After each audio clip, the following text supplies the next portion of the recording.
अधी महरूब रोए पई। शायद अदा सालार असांखे एक तरफ़ी ॻाल्हि ॿुधाई आहे। मूंखे अधी खां बि हक़ीक़त पुछणु घुरिजे। अधी,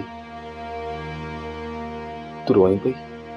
न न, अहिड़ी ॻाल्हि त न आहे। बस बाबा जी याद अची वई, तंहिं करे दिलि उदास थी वई। अधी, अदा सालार छा पियो चवे? अदा सालार छा चवंदो? उनजो कमु त रुगो ॿियनि ते आङुरियूं ई खणणु आहे, ॿियो छा?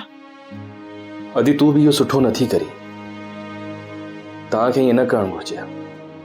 धारियनि मर्दनि सां गॾु घुमण वारी छोकिरी खे असांजे समाज में सुठी निगाह सां नाहे ॾिठो वेंदो। नादिर, मूं अहिड़ो को बि कमु कोन्हे कयो जंहिंसां मूंखे शर्मिंदगी महसूस थिए ऐं तव्हांजो कंधु झुके।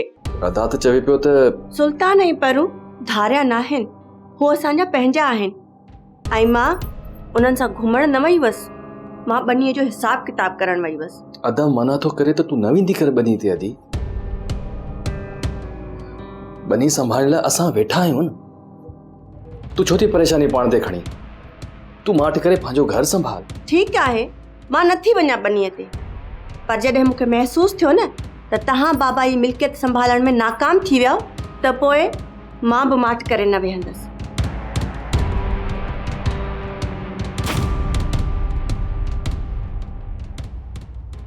हाय हाय अदा अदा मवाली त सॼो जग थी पियो आहे। हाँ, रईस सालार खे ॾिस, का रात अहिड़ी नाहे जो शराब न पीए। हाँ, उनखे त केरु कुझु कोन थो चवे।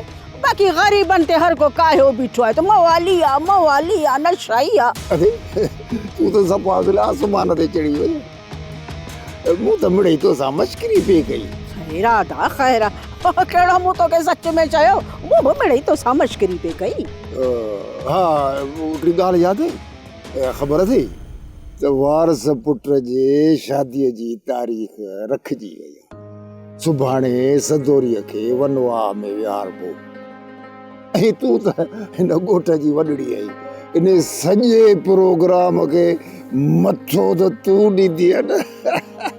हा हा, छो न, मां आया न ऐं सॼे काज खे संभालींदुसि। तूं को उल्को ई न कर। सॼे राज खे बि दर दर ते वञी सॾु ॾींदी आहे।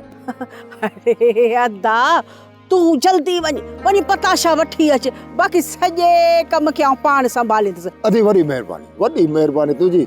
हाणे तूं भली हल, मां पताशनि जो बिलो करे तोॾे नियापो थो मोकिलियां, ठीकु आहे? तकिड़ो थी अचिजांइ। हा हा, आउं बि जल्दी मोटी ईंदुसि।